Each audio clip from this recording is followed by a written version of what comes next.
Да, друзья, не формат, но тем не менее сегодня скажу вам пару слов о неожиданной RTX 2050, причем которая как бы вроде тьюринг, но будет на ампере. И да, стоит упомянуть, что сказали игровые студии в поддержку Украины. Поэтому, салют, people, с вами Human, погнали!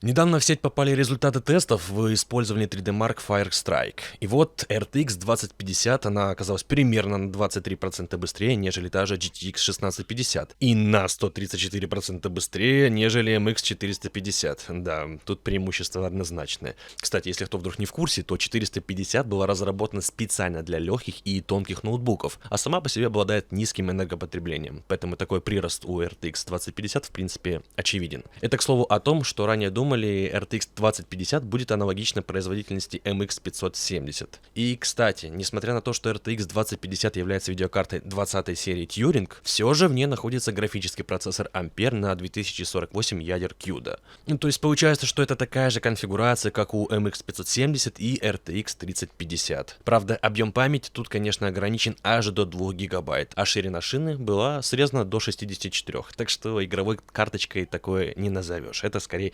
затычка и обрубок, как вы любите говорить. Плюс с нами поделились некоторыми результатами эффективного кодирования видео в разрешении как Full HD, так и Ultra HD. И в итоге мы видим, что самые плохие результаты показала видеокарта от Intel, именно Xe с 96 исполнительными блоками. Теперь, что касается игровых студий, которые находятся как в Киеве, и отделения, которые находятся в Киеве. Недавно студия от Сталкера GSC Game World, которая базируется в Украине, опубликовала в социальных сетях заявление, в котором осудила бесчеловечную жестокость, это цитата, российского вторжения в Украину. Ну и далее прямая речь. Наша страна проснулась под звуки взрывов и стрельбы из оружия, но готова защищать свою свободу и независимость, ибо остается сильной и готовой ко всему.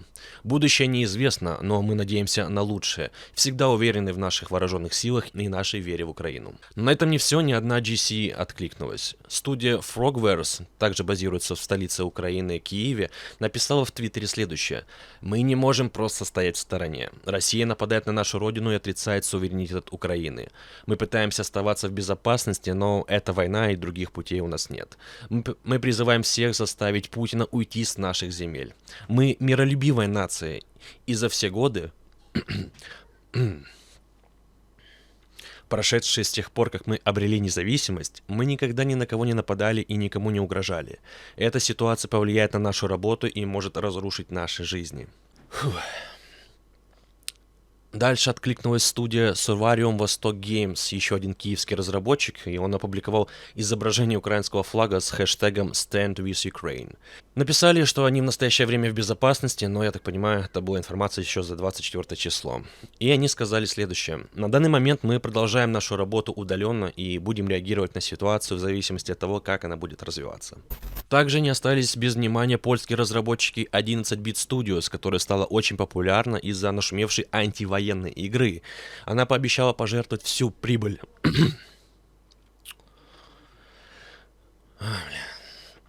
от продаж игры в течение следующей недели украинскому Красному Кресту. И они сказали, как польская игровая студия и создатели всемирно признанной антивоенной игры This War of Mine, которая прямо говорит о страданиях и нищете мирных жителей, пострадавших от войны. Сейчас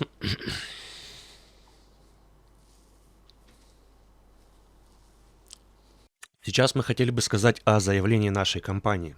Мы выступаем против вторжения России на Украину.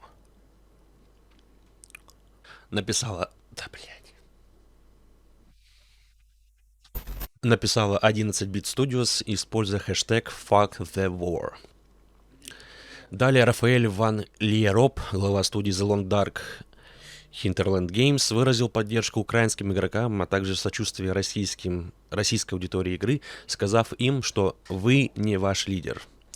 Также отозвались Алекс Ничипорчик, генеральный директор независимого издательства Tiny Build, и Ubisoft. Особо цитировать их не буду, там суть в их рабочих, которым они хотят, я не знаю как, но помочь и обезопасить. Ну, друзья, на этом все. Извините за такой формат странный, но, к сожалению, пока на больше не хватает ни сил, ни энтузиазма. Пока что так.